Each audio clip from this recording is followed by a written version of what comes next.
And I rise to speak on the Education and Training Reform Amendment Miscellaneous Bill 2020. This is a bill that has the key purpose of enhancing the powers and functions of the Victorian Institute of Teaching in relation to initial teacher education programs that lead to qualifications for entry into teaching in schools through Amendments 2.6 of the Education and Training Act. Basically, this is a bill that does a number of things, but one of the ones that I wanted to sort of focus on was assisting teachers through different pathways and putting that structure in place into teaching if they're not able to go through the usual pathway. And I think everyone so far has agreed that teaching is a very important role, and having a passion for teaching is very important to be able to be successful in the role. So if we've got a pathway through to teaching for those people who want to take on the profession, I think that it's something I certainly endorse. Many people have explained the ins and outs of the bill. I was hoping to take a bit of opportunity to discuss some of the issues in my electorate around education, to thank the teachers and parents in the area of education from the point of view of last year, what we went through with the pandemic, and hopefully we don't have to do again. This year, this is the second week of the school year for many, but for me, my school year this year started on Monday, and this is the 28th year I have taken a child to school and started them off in their school year. So a very auspicious, I suppose, year for me in that my youngest child has gone off to her last year of school and my grandchild has started his first year at school all on the same day. So with 28 years experience in the education system as a parent, obviously I've done my share of reading and look forward to doing that hopefully with Archie if I'm able to as a grandparent. And have done my fair share of sitting on school council, not so much tuck shop days, because many of the schools my children went to were in country areas where we didn't have tuck shop. But I've certainly watched and seen the education system from a parent perspective for a very long time. And I have absolute awe for what the teachers do. I've always said I'd kill them. I couldn't do it.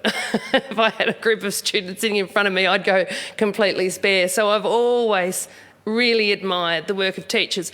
However, as an MP, when I started 5 years ago now, one thing really stood out to me, and I thought I had a deep understanding, especially when I sat on school council and helped rewrite the policies for the school with a couple of other women in the community.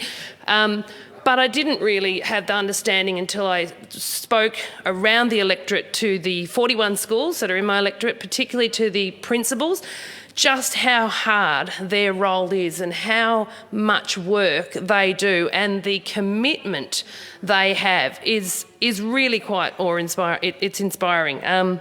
So I just wanted to take the opportunity to thank the teachers. During the pandemic at the start, I rang the 41 schools, and I just they were amazing to actually turn around a whole system, a clunky old system, and the education department and it's like the health department. They're big beasts, and to actually turn it upside down was incredible. And that was down to each school in my electorate.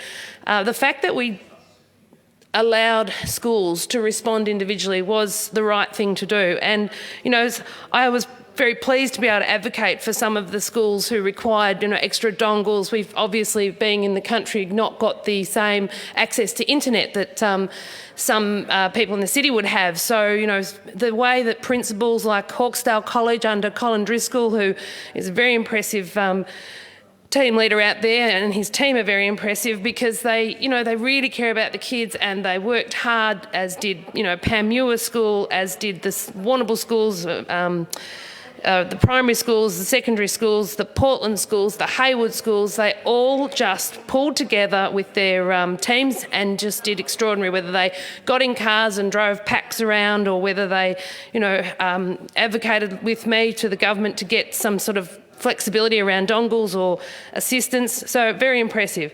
So what I think, though, is something that we need to think about is why are we, with fantastic teachers and principals, not achieving the levels that we all agree are deteriorating, and the evidence is shown in the report, Productivity Commission's report on government services released yesterday, is showing that our standard of education in the state of Victoria is falling despite the extra spending, and where our standing internationally is not where we need it to be. It's actually failing. So I've certainly noticed in my 28 years a real change in the classroom behaviour, and I see that the students aren't having the structure at home, perhaps, or the parents are under so much stress, or the extended family isn't there. So much has changed in society in the 30 years, and Deputy Speaker, you'll recall when we sat on the inquiry together that was a highlight for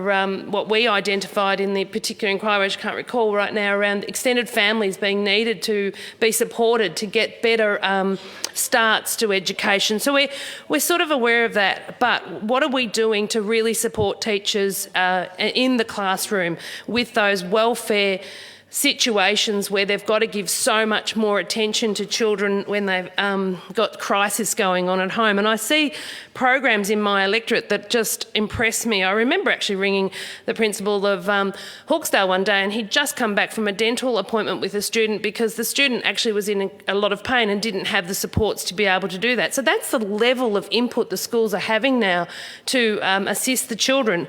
The principal, Michelle Bickley, out at East Warrnambool, took me through the East Warrnambool program, where they have amazing little program where kids who are traumatised and starting school clearly in trauma situations are actually taken to an area and, you know, worked with a couple of mums. One of them was a girl I went to school with, actually, and an amazingly calm, wonderful person, Tanya Carey. I don't know what her married name is. Gosh, it's only 30 years ago, so I should remember.